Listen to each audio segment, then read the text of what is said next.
And thanks to everyone for being here this evening. It's a real honor to read with Gayatri and Shandell, and in this international circle, thanks to Gayatri. So that's terrific. I'm going to post a call for young poets who might be interested in reading at the mic, virtual mic, in service to um, compassion and equity. If you know of any young poets who would like to take the mic and be showcased, please, please, please let them make sure that they contact the United in Kindness group that's mentioned there in the chat room. I'll mention a couple of other things in the chat room here as I go. So what I wanted to start with is a poem that's a little bit older about giving advice. It's titled, excuse me, it's titled, If He Never Hears This. There's no pattern to what disappears, nothing to make sure that our ideas are everlasting or repeated. In fact, we can't predict what stays or lingers or leaves. It may be that wishing wells, especially their walls, know the secret of this yearning to endure. Somehow, fireworks do too coming down. But mostly we know that everything we know is just water, and all we are is snaps. And so never ask anyone anything directly. Be a swan's neck so that you find out everything by guessing. And for balance, imagine loving someone so much that it feels like you are unscrewing the lid of a jar and then going. The boring point is this: the best friend to make is chance. Do whatever it takes to wake up tangled in the arms of maybe. Start to trust what you've done for as long as a blink. Mostly think like a windy corner. And the next piece is kind of a look back in wonder. Johnny Chapman was also known as Johnny Appleseed. He lived from 1774 to 1845. And as many people know, he's a near fabled planter of apple seeds over much of the northern US in the early 1800s. This piece recently appeared in a journal called West Trade Review. It's titled Losing Birthdays. One of my grandmothers grew deep red geraniums on her front porch for everyone strolling by in the summer to admire. My other grandmother trained a rose bush of palest pinks and heavenly scent up over her back door. I was lost. And so there is how just now these fields of sunrise forget such birthdays, while blackbirds pick and ticks climb up. What good am I at taking such things inside, these deepest loves and and smallest sounds. And I've been told that wherever he went, my imaginary uncle caused people to shyly grin. He was strange, they all said, but people loved him anyway for his dreamy ways.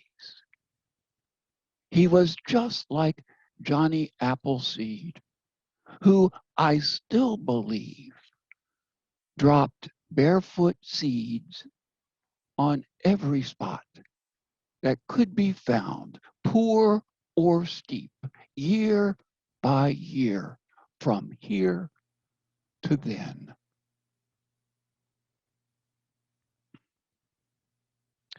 And I'm going to drop a call for work into the chat room. Joan mentioned, oops, that's not it. Well, I'll have to come back to that. Joan mentioned Poetry X Hunger, and I'll when we get all finished here, I'll put a call for Poetry X Hunger, poems about hunger, in the chat room. This next piece, I was lucky enough a few years back to take a writer residency in Ireland on an island called Achill Island, which is off the northwest coast of Ireland in County Mayo. There's reference in the poem to the potato famine, which occurred in the 1840s, and because of which millions of Irish folks passed away and or emigrated.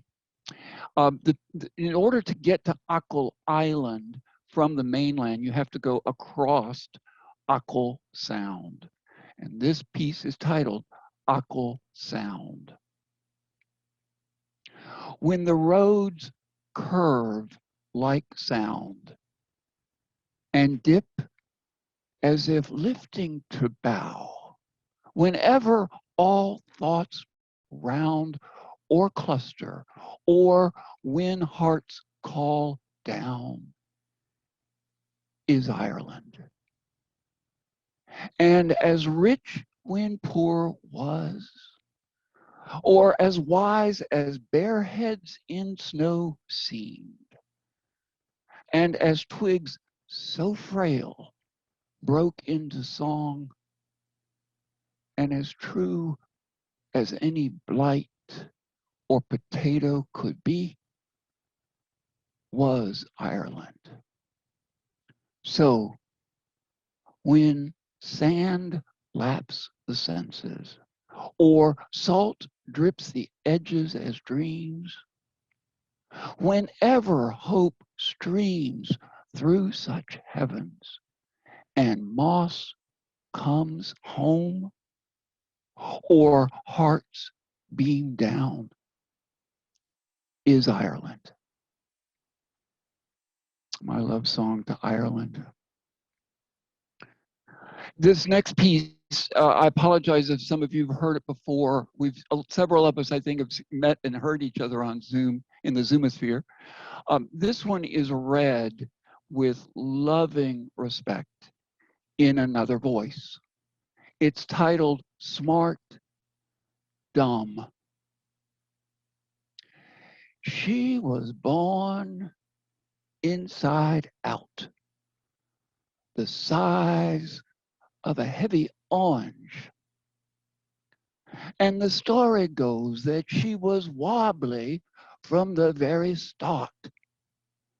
Even as a little girl, she was so smart and so damn dumb together. That's the way sometimes. Well, wouldn't you know that dead solved the problem? The full story isn't important, but what is that at about 19 or so, she fell jaw drop in love with someone who just wouldn't, couldn't, and didn't. Someone like too close to a fire. Yes, with those kind of eyes. And the thing was, there was no wanting her at all, not any. And oh my, the rumors were rich enough to live on. But here's the thing, really. She ended up like a tree toppled over with all the roots up in the air. Hers was a big sideways life that just never really got started. And of course, she's gone now, but is wholly famous. That's what starting out with too many wants will do in an all or nothing sort of way. So, the lingering question is this: is it truly best to leave nature alone or to invite it in for a chat over dinner?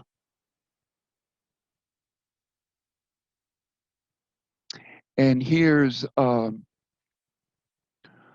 appreciation / love poem. It's titled Traveling. Do you have any idea what you mean to me? Because I surely don't, and I never want to. All I want is a smeary sense of what you are, like the only lamp on in a room. I have no chance at all of being equal, especially when you stutter or are not here, or when you sit down alone to read. Everything I'll most likely do started near your nose. And I still just can't believe how split you've made me feel, like water in a fountain. Promise me this at least. Promise me that for as long as can be, I won't get anywhere close to the very last of you.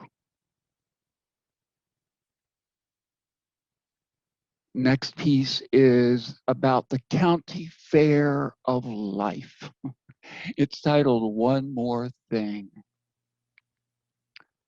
There should be a prize for the best name in town, for the one that more than any other barges in before we're ready, or acts like prism light does on our face, or tamps dirt down like in a story. A name that gets things done without us. There should also be a blue ribbon right in the middle for the most enjoyable place we know of. The sort of spot that's muddy with ideas and that won't stay put but for a minute. Somewhere that's deeply lovely because it hasn't learned a thing yet from its mistake and smells like ferns do sometimes. Most of all, there should be a nice medal for the kind of friend who says so even when they shouldn't, who looks at you up close and often as if you're a fool and thinks of you later on, long after, by frowning. And just a couple more.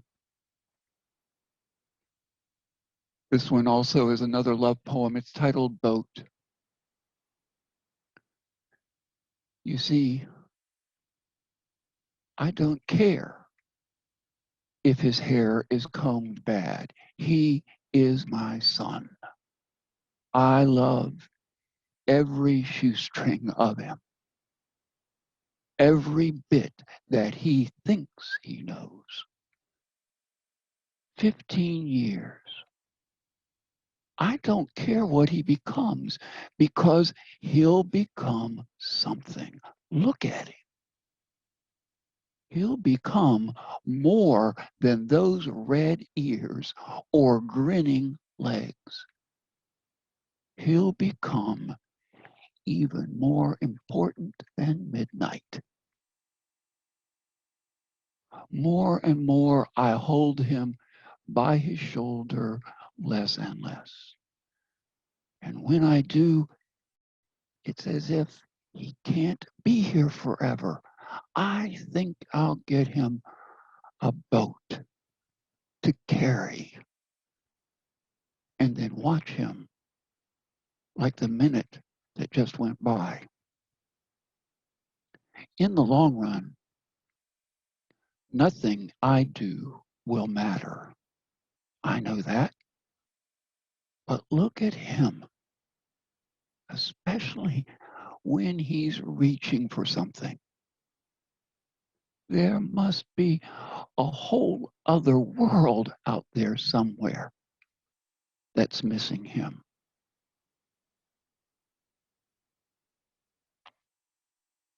And the last piece I'll read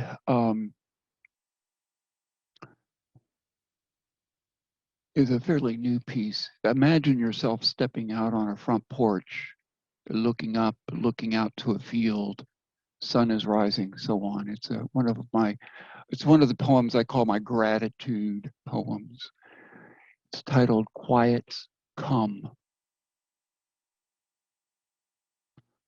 All is up. Yes. All is sky. All is wings and tops and rise. All is up. Those branches hum and whistles high. How quiets come. Or beams of clouds. This world of still that flies towards yes and shall above what will and all, where most of more calls glowing.